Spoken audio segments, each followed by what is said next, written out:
Chapter 20. Home is where the hatred is. World War II. I know, this isn't supposed to be a history book, but come on.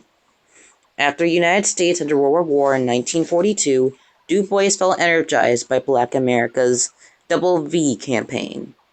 Victory against racism at home and victory against fascism ahead. The Double V campaign kicked the civil rights movement into high gear. And as World War II neared its end in 1945, and as Webb Du Bois joined representatives of 50 countries at the United Nations Conference on International Organization in San Francisco. He wanted to buffer the new United States Charter to make a buffer against racism. Then later that year, Du Bois attended the 5th Pan-African Congress in Manchester, England. Pan-Africanism is a movement that encourages solidarity among all people of African descent. Strength in numbers, global power, that was key. At the 5th Congress in 1945, Du Bois was fittingly introduced as the father of Pan-Africanism. In attendance, there were 200 men and women, including Ghana's Kambe Nyachia and Kenya's Colin Taya, young relatives who would go to lead the African decolonization movements, which were meant to remove colonial teachers. These delegates did not make the possibility political racist request of past in African Congress to gradual decolonization, as if Africans were not ready to rule Africans. What I mean when I mention Africans ruling Africans is Africans governing themselves. Imagine that. It must have felt a bomb dropped on the heads of racist Europeans. Those weren't the only bombs dropping.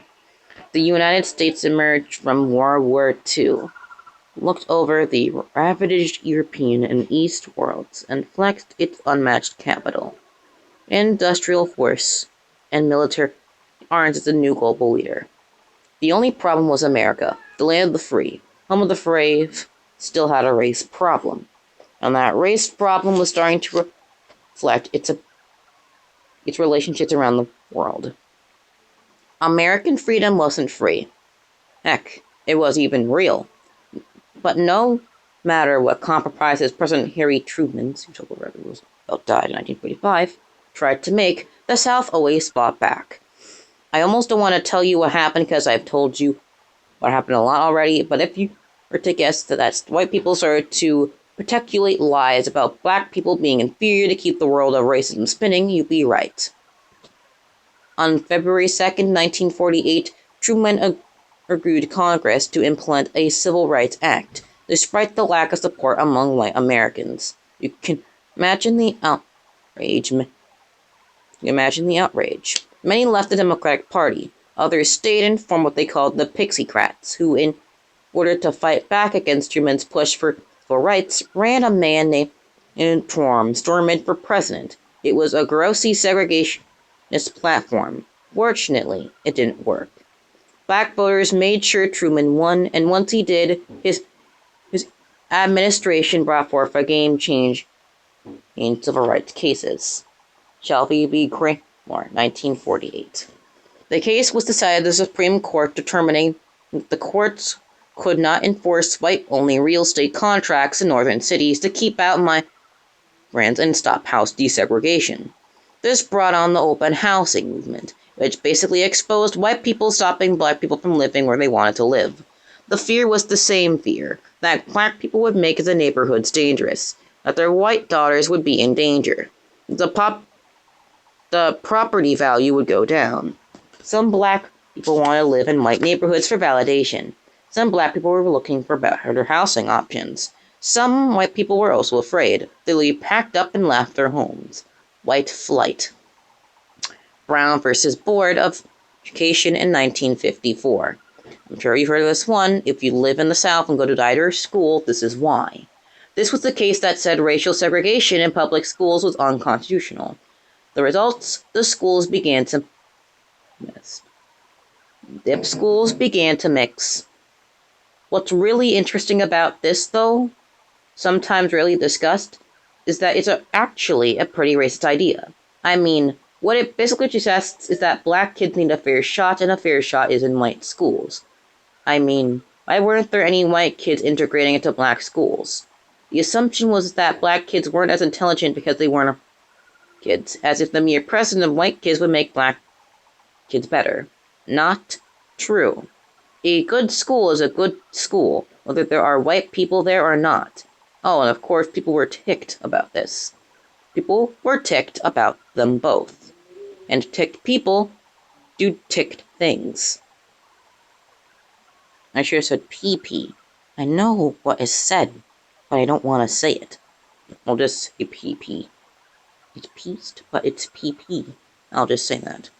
A year later, a 14-year-old boy named Emmett Till was brutally murdered in Money, Mississippi, for supposedly hissing at a white woman.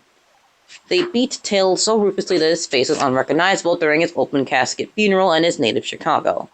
The gruesome pictures were shown against the enraged black world at the request of his mother.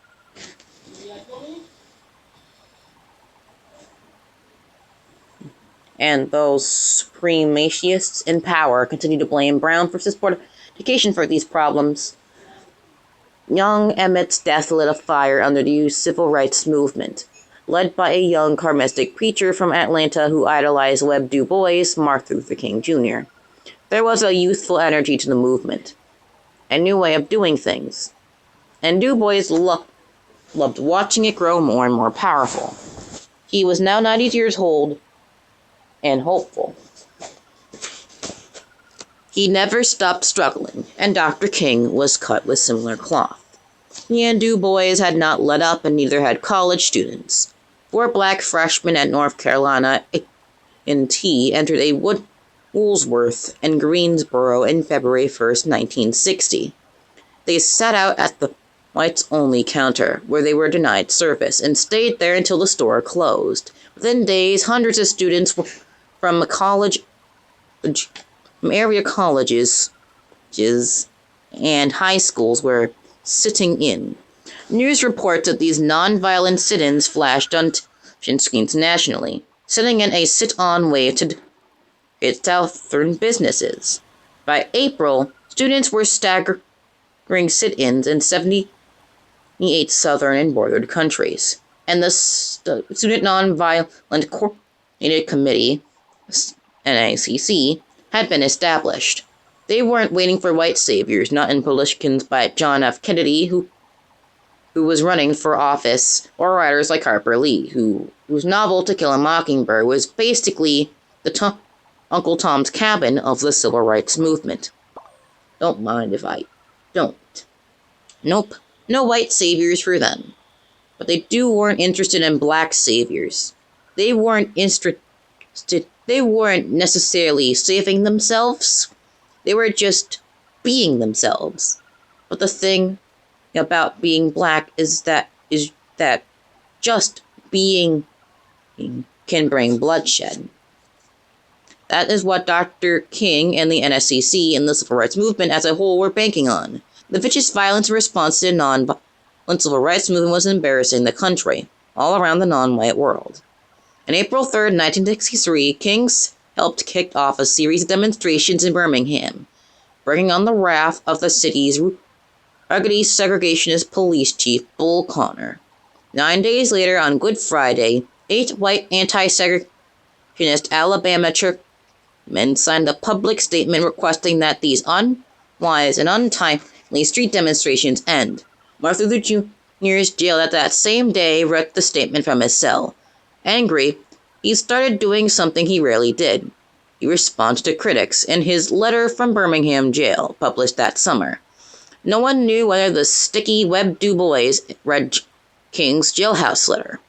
But just as Du Bois had done in 1903 and later regretted in his letter, King aggressively conflated 2 opposing groups: the anti-racists who hated racial discrimination and the black separatists who hate white people, and groups like the Nation of Islam. King later distanced himself from both, speaking to a growing point within the civil rights movement. More and more battle-worn young activists were becoming frustrated with King's nonviolence and were more often listening to Malcolm X's sermons. Malcolm X was a minister in the Nation of Islam, a religious organization focused on the liberation of black people through disciplined self-defense, community organization, and a refined understanding of who black people were regardless of white people's opinions. He preached that blacks were the original people of the world, which pushed back against the Bible and the early theories of white Egypt. He also preached black self-sufficiency, that black people could take care of themselves, their families, and their communities all by themselves. Sure, he was a polarizing force, but he was also an anti-racist pursuing away assimilationist ideas.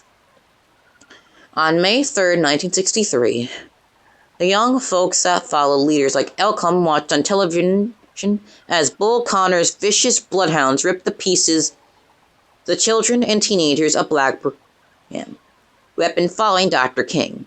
As Connor's fire hose broke limbs, blew clothes off, and slammed bodies in the storefronts, and as his officers clubbed marchers with nightsticks. The world watched too. On June 11th, President John F. Kennedy addressed the nation, or the world rather, and summoned Congress to pass civil rights legislation. Today, we are committed to a worldwide struggle to promote and protect the rights of all who wish to be free, Kennedy said. We preach freedom around the world, and we mean it. With the eyes of the globe on him, Kennedy, who didn't have much of a choice, introduced civil rights legislation, but it didn't stop the momentum of the long-awaited March on Washington for jobs and freedom. Though it had been organized by civil rights groups, the Kennedy administration controlled the event, ruling out civil disobedience. Kennedy assigned the approvers of the speakers and speeches. No black woman, no James Baldwin, an openly gay black novelist who became a bold and in political place for his writings, and no Malcolm X. On August 28, approximately 250 activists and reporters from around the world marched to the area between the Lincoln Monument and the Washington Monument, and King closed the day of what was probably his most iconic speech of all time. I had a dream. But there was bad news. Webb Du Bois had died in his sleep the previous day. Indeed, a younger Du Bois has called for such a gathering, hoping to pursue millions of white people to love the lowly souls of black folk. And yes, the older Du Bois had chosen their path, the anti-racist path less traveled, towards forcing millions to accept the equal souls of black folk. It was the path of civil disobedience that the marchers and the NACC in core had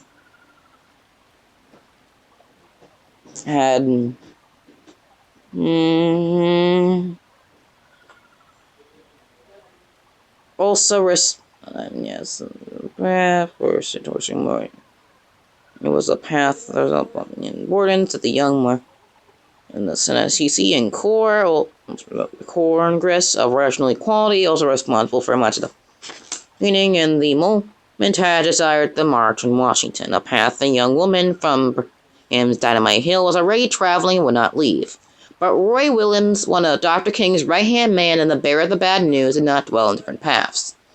Looking out at the nightlife march on Washington, he just asked a moment of silence under the 95-year-old movement of a man. End of chapter 20 and the fourth chapter. No, it's the fourth section. Yes, the fourth section is where we ended.